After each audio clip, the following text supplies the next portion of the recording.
റമദാൻ ദിനത്തിൽ ഗാസയിലേക്ക് അവശ്യവസ്തുക്കളുമായി എത്തിയ സഹായ ട്രക്കുകൾ കടത്തിവിടാതെ ഇസ്രയേൽ സൈന്യം. ഇതിനെ തുടർന്ന് വലിയ രീതിയിലുള്ള പ്രതിഷേധങ്ങളാണ് മേഖലയിൽ പൊട്ടിപ്പുറപ്പെട്ടത്.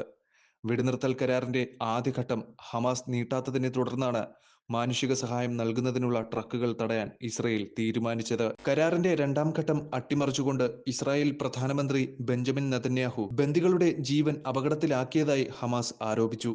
തങ്ങളുടെ തടവുകാരിൽ പകുതി പേരെയും ഇപ്പോൾ കൈമാറണമെന്ന ഇസ്രയേലിന്റെ ആവശ്യം ഹമാസ് നിരസിച്ചു. ഇത് അസ്വീകാര്യമായ വ്യവസ്ഥയാണെന്ന് പറഞ്ഞു. സംഘർഷത്തിൽ മധ്യസ്ഥത വഹിക്കുന്ന ഈജിപ്ത് ഇസ്രയേലിന്റെ പ്രവർത്തനങ്ങൾ അന്താരാഷ്ട്ര നിയമലംഘനമാണെന്ന് പ്രസ്താവിക്കുകയും ചെയ്തു. വിശപ്പ് ആയുധമാക്കാനുള്ള നീക്കത്തിൽ നിന്ന് പിന്മാറാൻ ഇസ്രയേലിനോട് ഈജിപ്ത് ആവശ്യപ്പെട്ടു. ഇസ്രായേലിന്റെ നടപടികളെ അന്താരാഷ്ട്ര സമൂഹം രൂക്ഷമായി വിമർശിച്ചു. ഐക്യരാഷ്ട്രസഭ ഈ നീക്കത്തെ നഗ്നമായ മനുഷ്യാവകാശ ലംഘനം എന്നായിരുന്നു അപലപിച്ചത്.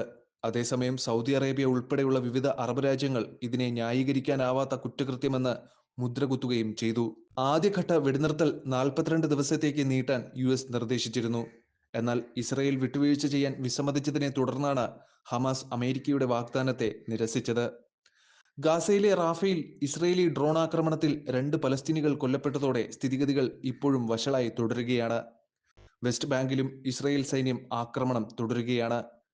ഹെബ്രോണിൽ 12 വയസ്സുകാരൻ കൊല്ലപ്പെടുകയും നൂർഷാംസ് ക്യാമ്പിലെ വീടുകൾ തകർക്കപ്പെടുകയും ചെയ്തു. വെല്ലുവിളികൾക്കിടയിലും ഗാസയിൽ വെടിനിർത്തൽ തുടരണമെന്നും ബന്ദികളെ മോചിപ്പിക്കണമെന്നും ആവശ്യപ്പെട്ട് ആയിരക്കണക്കിന് ആളുകളാണ് ഇസ്രയേലിലെ ടെല്ലവീവിലെ തെരുവിലിറങ്ങി പ്രതിഷേധിച്ചത്. ഇസ്രായേൽ സർക്കാരും പൗരന്മാരും തമ്മിലുള്ള വർദ്ധിച്ചുവരുന്ന വിടവിനെ പ്രതിഷേധം ഉയർത്തിക്കാട്ടുന്നു.